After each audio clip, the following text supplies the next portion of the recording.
অতিথি অতিথি এই হলো শালু, আর শালু এই হলেন আমার বাবা, আর এই হলেন আমার মা। আমার প্রণাম নিন বাবা। থাক মা থাক। আমি কিন্তু আপনাকে মা বলেই ডাক। তাই দেখো বাছা, তাই দেখো। আর এই হলো আমার ভাই প্রবীণ, আর ওই ভদ্র মহিলা। তোমার এই অতিথিকে দেখে তো মনে হচ্ছে এক্ষুনি বিয়ের মণ্ডপ থেকে উঠেছে। তোমার কে? আমি না স্ত্রী। ওই কনক চাপার মন্দিরেই আজ আমাদের বিয়ে হয়েছে। আমি কি শুনলাম যে আবিরকে নিয়ে এতদিন আমরা গর্ব করে এসেছি, সেই আবির কিনা আমাদের কাউকে না জানিয়ে আমার একটা বিয়ে। ছি, ছি, ছি, ছি। বাবা, কাজটা কিন্তু একদম ঠিক করলি না দাদা। বাড়িতে বৌদি থাকতে প্রবীর, প্রবীর তুই বিশ্বাস কর, আও যা বলছি তা কোনোটাই সত্যি নয়। বাবা, বাবা তুই বিশ্বাস করো বাবা। চুপ করো কুলাঙ্গা।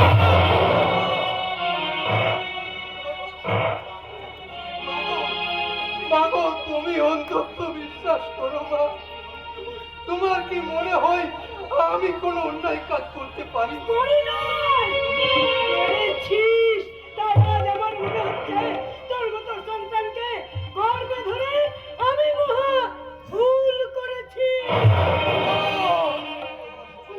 তোমরা সবাই আমাকে ভুল বুঝলেও আমি জানি, আমি জানি এই মেঘলা আমাকে কখনো ভুল বুঝতে পারে না। মেঘলা, তুমি তো আমায় ভালো করে জানো মেঘলা। তোমার ভালোবাসার কষ্টি পাথরে যাচাই করে তবেই তো তুমি আমার জীবন সঙ্গী হবার চেষ্টা করে যাচ্ছ। থামো তুমি। বলো কেন, কেন তুমি আমাকে ঠকালে? কি বলো তুমি আমার কাছে? মেঘলা, তাহলে কেন আমাকে ভুলায় মেয়েটাকে বিয়েকে ভুলে তুললে? আমি যে তোমার স্ত্রী হয়ে তোমার জন্য সংসার সাজিয়ে বসে আছি, সেখানে তুমি ভুলে যেতে পারলে? ভুলিনি মেঘলা, ভুলিনি, আমি কোনো কিছুই ভুলিনি। আসলে এই শালু। ছি ছি ছি ছি, এ কি কাণ্ড হলো বলো তো? বাড়িতে তোমার বিবাহিত স্ত্রী আছে জানলে আমি কোনো মতেই তোমাকে বিয়ে করতাম না। কিন্তু যা হবার তা তো হয়েই গেছে। আচ্ছা, এখন একটা কাজ করলে হয় না? এই অনেক সংসারেই তো একজন স্বামী দুটো স্ত্রীকে নিয়ে সংসার করে। আমরা না হয় দু বোন স্বামী নিয়ে সংসার করবো। শালু, কখনো না, আমি আমার স্বামীর ভাগ কাউকে দেবো না, কাউকে না, কাউকে না। মেঘলা আমার কথা শুনো। এই প্রবীর, প্রবীর তুই তোর বৌদিকে একটু বোঝা না রে ভাই। কি বোঝাবো রে দাদা? খুব তো নিজেকে চরিত্রবান মহাপুরুষ বলে মনে করতিস। তুই নাকি একজন নিষ্ঠাবান সাংবাদিক।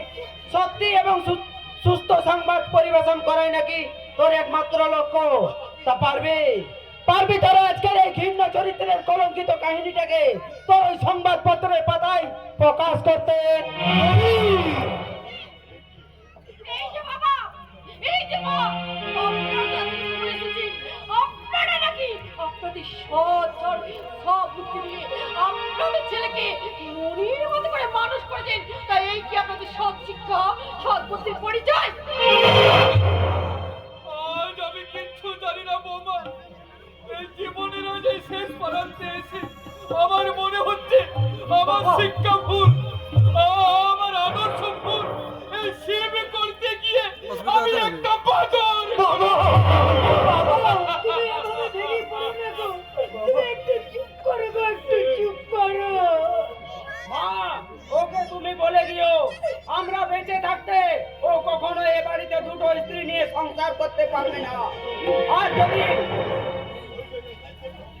আর যদি ও পারে তাহলে ওই মেয়েটাকে ত্যাগ করতে হবে, না হয় বাড়িটাকে ত্যাগ করতে হবে। না, আপনারা দয়া করে আমাকে তাড়িয়ে দেবেন না। আপনারা ছাড়া আমার যে আর কেউ নেই। আমি চাকরানির মতো আপনাদের বাড়ির এক কোণে পড়ে থাকবো। আপনাদের সকলের ফেলে দেওয়া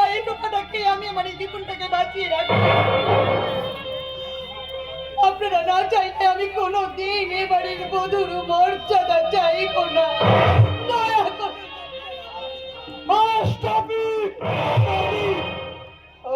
আমি চরিত্রহীন, আমি লম্পট। এতদিনে তোমরা আমায় এই চিনলে বাবা। মাগো, আমাদের এতদিনের বিশ্বাসটাকে তোমরা এত সহজে অস্বীকার করে নিতে পারলে? না না না না, তার মানে তুমি কি বলতে চাও? ওই মেয়েটা মিথ্যা কথা বলছি, ওকে তুমি বিয়ে করোনি? না না না না, আমি কোনো বিয়ে করিনি। ও আমার বিবাহিত স্ত্রী নয়, ও আমার অশ্রুতা। না না, ওগো না, তুমি এমন কথা বলো না। আমি জানি তুমি বাবা মার রাগ ভাঙাতে তুমি আমাদের সম্পর্কটাকে অস্বীকার করছো। শালু, তুমি কি জানো? আর কি বলবো শালু, আমি বলছি তুমি আমার কেউ নয়, কেউ নয়। তুমি আমার অশ্রুতা। আমার মনে হচ্ছে তুমি মিথ্যা কথা বলছো।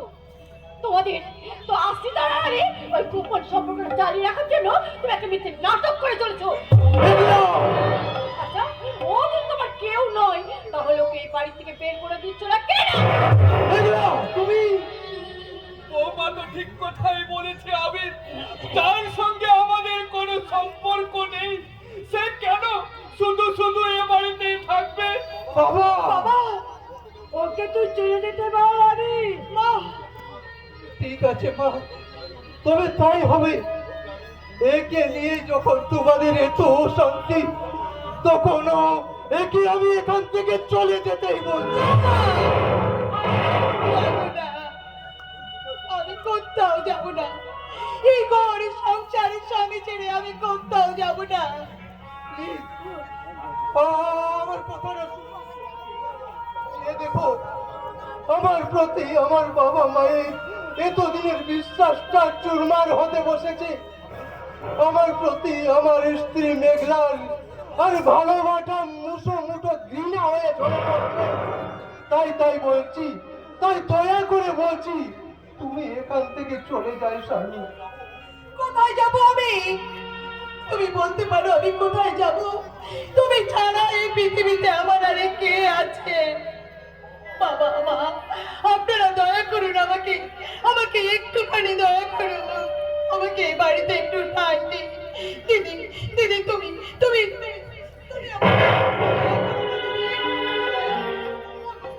তুমি আমাকে একটু দয়া করো। না না না না না না, আমার কোনো দয়া মায়া নেই। চলে যাও এখান থেকে, তুমি চলে যাও। আমি যাব না, এই সংসার ছেড়ে আমি কোথাও যাব না। প্রয়োজনে এই সংসারে আমি তোমার পায়ে মাথার তোকে আমি করবো, তবু আমি কোথাও যাব না।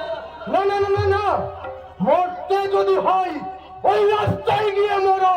চলো।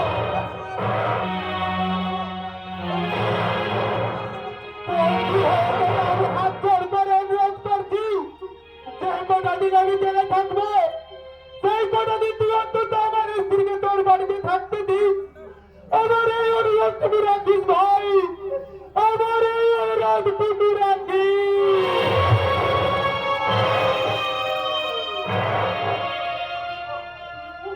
আমি পারলাম না বাবা, আমি পারলাম না।